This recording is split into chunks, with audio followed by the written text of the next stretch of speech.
tasub üle rääkida ka see, et milline rätik sobib kombutša seene purgi katteks. Esiteks, et miks üldse on vaja rätikut? Mis sa arvad? Miks oleks vaja seenel, et teda midagi kataks? Muidugi katta võib ka gaas, on ju. Aga teeseenel on vaja õhku selleks, et toimuks käärimine ja selleks, et see gaas, mis siin sees tekib, saaks välja. Ehk et sellepärast ei tohi olla kombutša peal suletud kaant esimese käärimise ajal ja teiseks ei tohi ta ka olla lihtsalt lahti.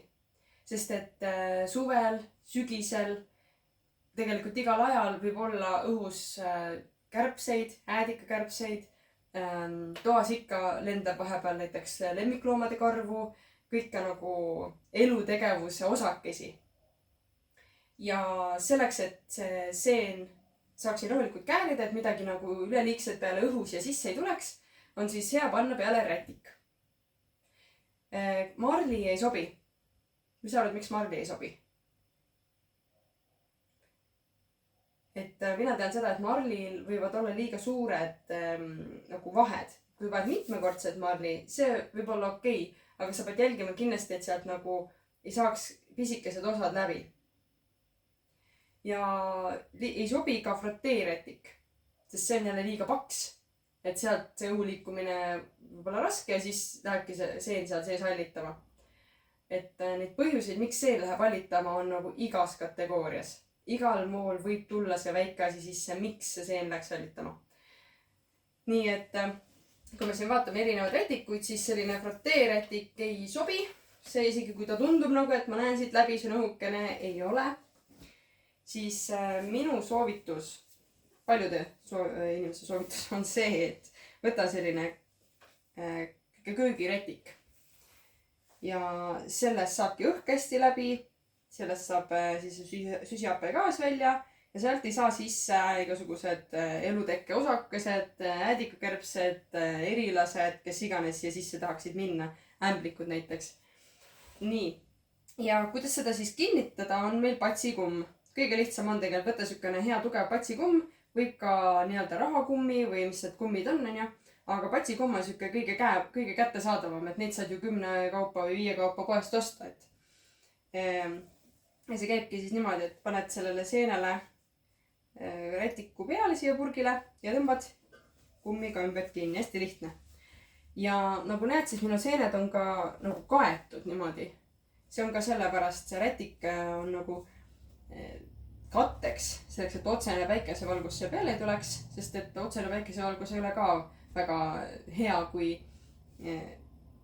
sest et see otsene päikesevalgus ei ole ka väga seda käärimist soodustav.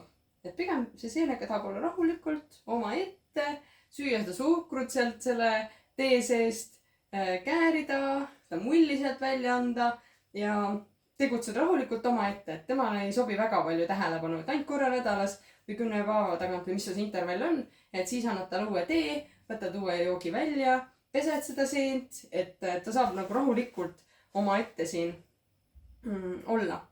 Ja mul ei ole ühtegi äpardust sellepärast juhtunud, et mul oleks midagi purgiga vales, sest ma olen alati hoidnud oma seentel seda rätikut peal ja nad saavad rahulikult siin olla.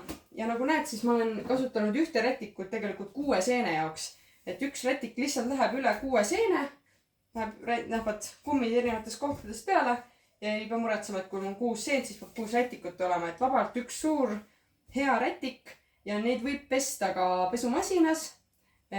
Peaasi, et ei oleks liiga nii-öelda kemikaalne see pesuvahend, et pigem siukse kerge, naturaalse pesuvahendiga soovitatav üldse kõiki asju pesta, mis ka keha vastu lähevad.